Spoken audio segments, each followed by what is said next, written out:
Պարոն Խզմալյան, այսօր կրկին ակցիա եք իրականացնում արտաքին գործերի նախարարության շենքի դիմաց։ Անցած անգամ թիրախը Լավրովներ եւ ռուսական կողմը, այս անգամ տեսնում ենք, որ առաջինը Ֆրանսիան արձագանքեց, պաստառներով եք եկել արտաքին գործերի նախարարության դիմաց։ Որն է նպատակը, ինչ եք փորձում իրազեկել։ Թիրախը Լավրովը չէ,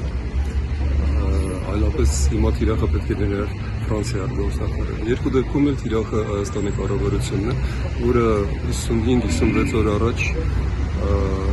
ընդունել է, ավելի ճիշտ ազգային ժողովն է ընդունել, բայց ազգային ժողովի հենց իշխանական ֆրակցիան է ընդունել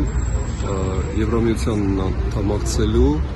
օրենքը, որի օրինագիծը պատրաստել է Եվրաքվե, իսկ հետո նաև Եվրադաշինք կոչվող մեր միությունը, եւ մեզ համար ոչ միայն վիրավորանք էր, այլ նաև շատ մեծ տագնապի նշան է, որ արտգործնախարար Արարատ Միրզոյանը կանգնելով ռազմավարական թշնամի Ռուսաստանի արտգործնախարար Լավրովի կողքին հայտարարում է, որ Հայաստանը չի վարում բանակցություններ Եվրամիության անդամակցելու մասին եւ մենք հայտ չենք ուղարկում։ Ես ընդամենը մեկ օրինակով փորձեմ բացատրել այդ գաղափարը։ Հենց այսօր, երբ Ֆրանսիայի պաշտոնապես ընդգրկում է Ֆրանսիայի, Եվրոպայի եւ արտաքին գործերի նախարարը այցելում է Երևան, Թուրքիայի արտգործնախարար Ֆիդանը այցելում է Մոսկվա։ Եվ այդ երկու այցերի կապը չտեսնել պարզապես հավքորություն է։ Ռուսաստանը, Թուրքիան եւ Ադրբեջանը շարունակում են հետապնդել իրենց գլխավոր նպատակը այս վերջի տարիների, դա ցամաքային միջանցք ստեղծելն է, որն կոչվում է Զանգեզուրի միջանցք եւ այլն, եւ մենք պետք է շատ լավ հասկանանք, որ միայն Ֆրանսիայի նախ եւ առաջ Եվրամիության ընդհանրապես եւ Միացյալ Նահանգների ջանքերն են վերջին 5 տարիներին պաշտպանում Հայաստանի պետականությունը եւ հատկապես Սյունիքը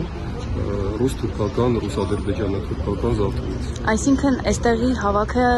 հետևություն է Արարատ Միրզոյանի հայտարարություններին։ Ոչ, այս հավաքը նախ համերաշխություն է Ֆրանսիայի ու Եվրոպայի հետ եւ նաեւ զգուշացում է, որ մենք հասարակությունը,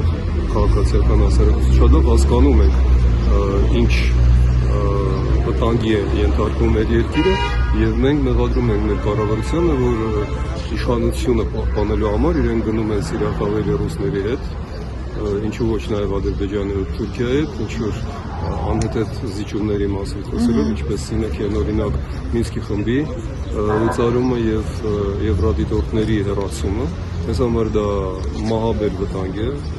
մենք դա համարում ենք մահաբեր վտանգ մեր պետության համար եւ անընդունել ենք համարում, մոտավորապես այսպեսին է մեր օրակարգը։ Պարոն Խզմալյան, իսկ տեղյակ եք, որ այժմ Երևանում անցկացվում է Երևանյան երկխոսություն համաժողովը, որին մասնակցում է եւ Նիկոլ Փաշինյանը եւ մի շարք երկրների արտաքին գործերի նախարարներ, վարչապետներ, ինչու օրինակ ակցիան այնտեղ չէի կանում, որտեղ ձեր ձայնը ավելի լսելի կլիներ եւ գուցե փոքր-ինչ միջազգային հանրությանը եւս հասանելի կլիներ։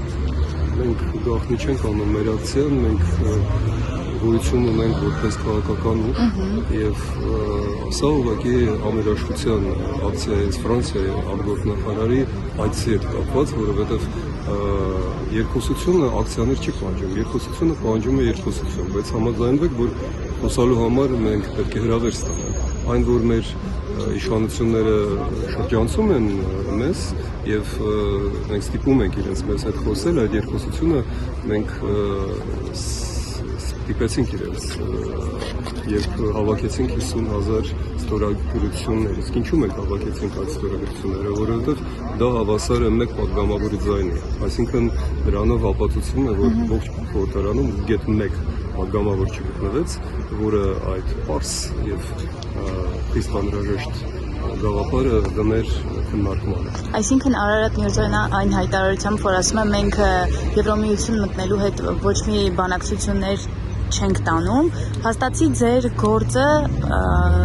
կներեք արտահայտությանս համար գետնով է տալիս արտաքին գործերի նախարարությունը եւ այն ստորագրությունները որպես փաստ չի ընդունում։ Ես կարծում եմ, որ արդեն մեր գործը չէ, դա օրենք է, այսինքն դա Հայաստանի պաշտոնական քաղաքականության մաս է կազմում։ 5 տարվա մեջ մեզ հաջողվեց